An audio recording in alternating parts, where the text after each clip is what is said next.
Hi, everybody. I'm Amy Ruby. I'm an executive coach, and I wanted to share with you a quote today that Alex and I are going to do a deep dive into. It's from Rumi, if you know Rumi's poetry. The quote is, "Our task is not to seek for love, but merely to seek and find all the barriers within yourself that you have built against it." And again, that's from Rumi.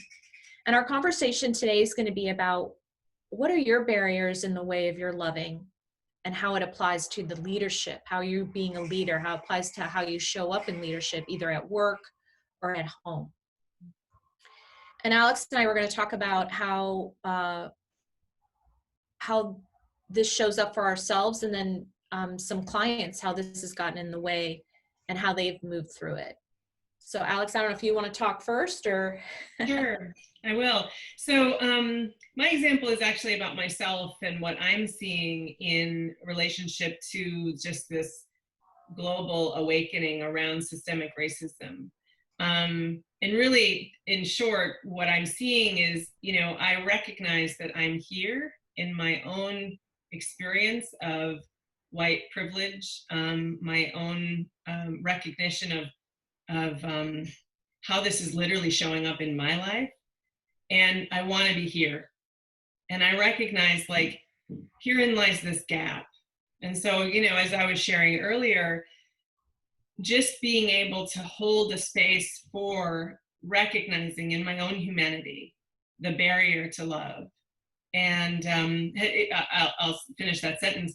It's like, just by recognizing it, it's been a process of enlightenment and also pain and embarrassment, moments of deep shame and humiliation around, how could I not see this? How could I have not known? And yet what I'm seeing in my own leadership, it's like recognizing, well, so in leadership, this is literally a process of having the ability to see where our gaps are, to be able to say, yep, there it is, I see it.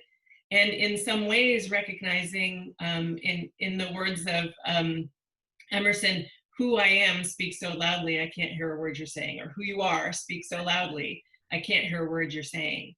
Meaning this gap was always there. Others probably could perceive it. And now I'm seeing it. And so just in leadership, recognizing, okay, this is a process of ownership and choice. What will I do with this? And so really, in essence, my deep choice and my deeper commitment is to educate myself, is to be open to the conversation of, like, yep, there it is, having those conversations in a safe place, but also being willing to have them, and just even call them out. So, I think that when we say leading with love, to me, what I see is love and all of its first cousins, like humility and willingness and choice and all the other things that come along with that as well, which is peace. And I think, I will say that just in this experience, what, albeit painful, there have been moments of great peace, because it's like that chasm, that schism was always there anyway.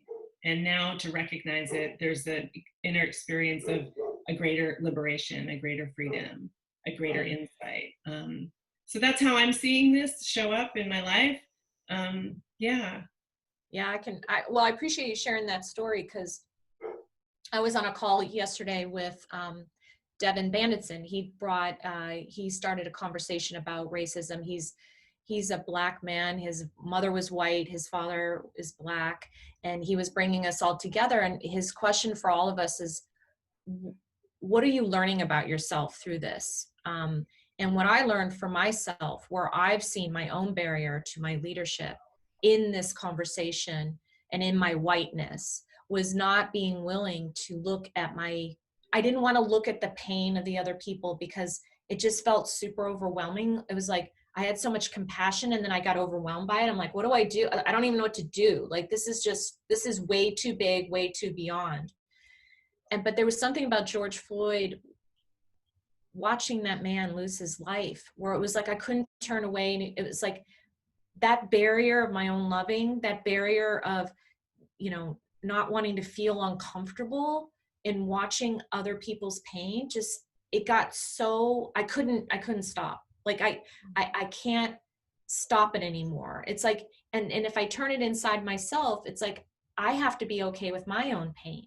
Mhm. And when I wanted to avoid my own pain and wanted to avoid, you know, getting in it with other people and their pain, that led to, for myself, food addiction, that led to, um, you know, not being able to take greater leadership roles in other companies that I previously worked for, because I didn't want to create like I didn't want to deal with uncomfortability or having hard conversations with people. Mm, And you know, and I see that with a lot of my clients. Nobody wants to have a hard conversation. Like, who does? Like that, it's not comfortable, and it can feel gross. Like, like, oh, I don't want right. to get mad at me.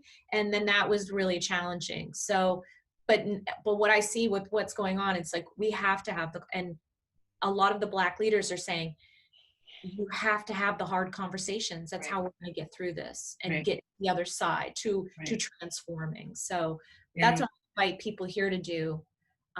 This is when we're talking about love. We're not talking about foo-foo romantic love. We're talking about the core of who we are. Yeah. And really recognizing love is courage, and courage is the strength of heart that is required for not only this conversation, but I mean this is a conversation. Right. And yet even in the smaller places where it shows up, are we willing, can we bring forward our own strength of heart? And that's what Leading with Love really is all about, and that's what this program that we've designed is all about, is for women who are ready to and desiring to step forward in that conversation. Like, Yeah. where is it, and where are we meeting ourselves in our own leadership edge? Yeah. Right. So we really want to leave this with the women, and a question is, what is your barrier? What is your barrier that's in the way of you stepping more and leading more with love instead of fear or uncomfortability? Yeah. What is your barrier? And if you want to leave it below in the comments, we invite you to, and Alex and I be here, welcome to support you in working through some of these issues. Right. If you want to reach out to us and learn more about the group, Alice is going to put the website on the last. Stay tuned. It'll be on the bottom, and then it'll be in the comments as well. Yeah. Yeah. Awesome. All right. Bye, Alex. Bye.